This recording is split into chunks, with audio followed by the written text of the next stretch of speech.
Another year, another Assassins. What is this, 10? Are we having fun yet? This series, man. It's that one night stand I keep coming back to. I've played them all, and I immediately regret it right after. And you think to yourself, that's it. This is the last time. Never again. But I'm back to do one more walk of shame. Valhalla. Where to start? Well, in the newest installment, you and your Viking Eivor have taken your Viking family from comfy old Norway, decided to load up the truck and move to old England. Giant castles and Robin Hoods. Beverly Hillbillies? No? I'm old. Okay. And now Eivor is tasked with building the new settlement and forging alliances with the kings of England, all for glory and family. It really feels like each area is its own season of Game of Thrones. The backstabbing, betrayals, assassinations of kings, duels, raids. Hell, it even looks like Game of Thrones. Tell me this shit is not The Wall. Although, on the plus side, at least this Game of Thrones inspired... See that? See that? I'm doing air quotes. At least this story is fresh and engaging enough to make the player want to explore the next area. And speaking of exploration, I believe Valhalla is the most fleshed out and most alive world that Ubisoft has created to date. It's certainly the biggest. 5 maps, suck my dick. However, they do manage to make areas feel like more than just markers on a map. These feel like real stories in real areas. Characters with interesting and subtle problems that give the game heart. Collectibles are hit and miss, as they have some tiny puzzles that add that little bit of immersion, but in the end, they just reduce to markers on a map. The real standout are the world activities, as they are both memorable and creative, and they are totally worth completing minus a few examples. You have optic puzzles, a fairly strategic dice game, stone stacking. Hey, by the way, fuck stone stacking. And my personal favorite, medieval rap battles. I mean, they call them flighting, but all I know is this squirrel is dropping some sick beats. Look at that fucking face. Hey, and if rapping squirrels doesn't do it for you, this combat system might have something for you. True, it's been recycled from Origins and Odyssey with a little refinement, but honestly, when it works, it really works. It's satisfying, and all this is due in large part to the ability system. Eivor has access to a Dritsblatsnig, that's Viking for shitload, of abilities, each of which is linked to a trigger and a face button, left trigger and X, or left trigger and circle. This allows for a much more fluid use of abilities in combat. It is very satisfying with the whole slash chop off an arm, bury 5 hatchets into an archer's skull, hack, then pull that little bitch running away with a scorpion spear, then turn and charge the brute, slam him into a wall, decapitate that pretty little face of his. It's brutal, and it feels so satisfying when it all works. Unfortunately, it doesn't always work. But the adrenaline build-up system allows the combat to flourish more often than not. So overall, this installment of Assassins is a real solid addition. Good combat, fun open world, very engaging story, for the most part. And the game is gorgeous, seriously. The draw distance is absolutely insane. So let's give this Assassins 8.5 out of 10. So what's holding it back? Why isn't this the best Assassin's Creed? How do we fix this game?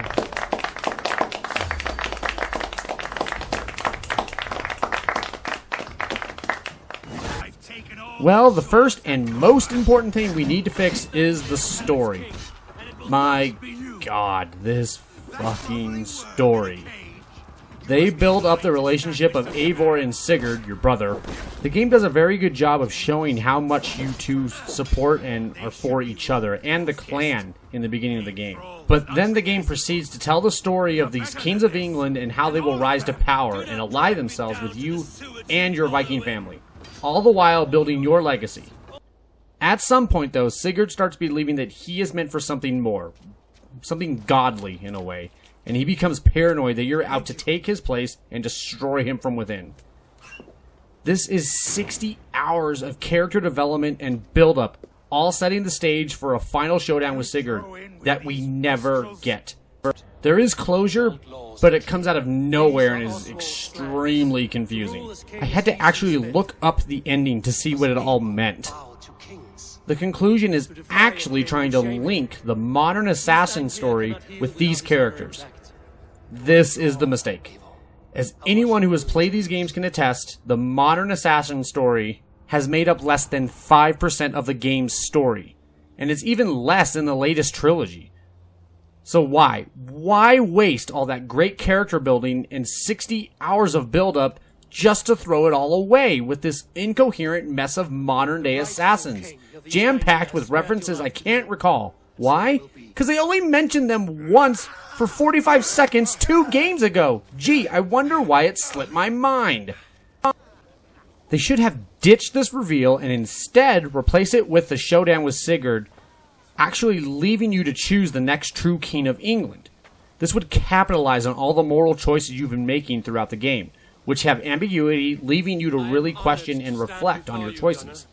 Choosing a king would be the through line of this gameplay arc. That's much better.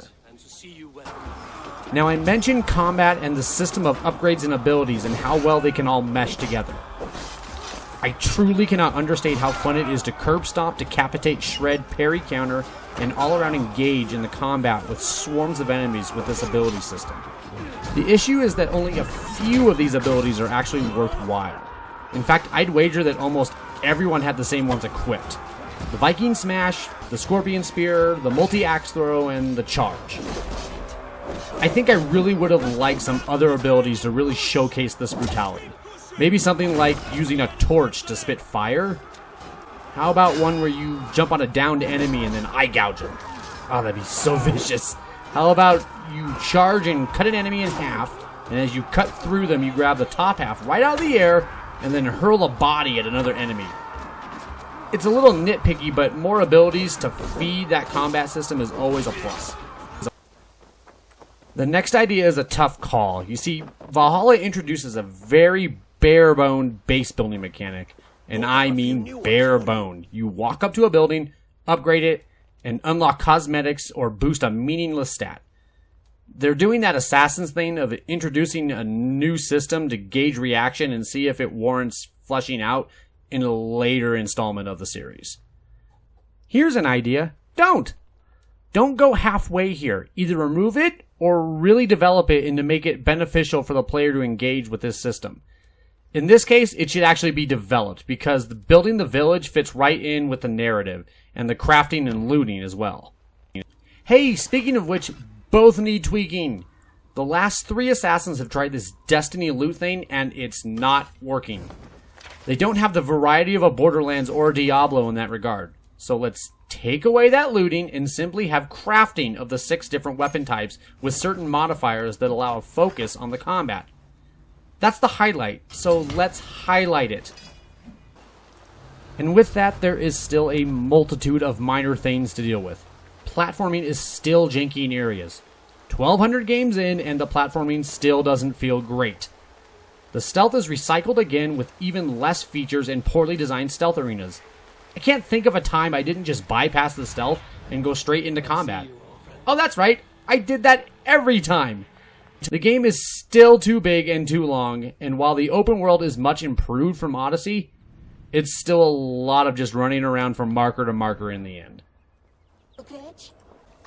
So now we've arrived at the biggest change to Valhalla, and it's a big one. The franchise of Assassin's Creed should die, and Ubisoft should just specialize in different open-world era games, each having their own style, mechanics, and story. When I think about how well-received Ghost of Tsushima was in the same year, it boggles my mind, because Ghost of Tsushima is very much an Assassin's game. That's what each Assassin should be. This change fixes so much about this game. The stealth can be removed altogether because it's not needed in a Viking game. The platforming can either be focused into like tombs or removed for similar reasons. The story can be a Viking tale without forcing Assassin's lore into the narrative.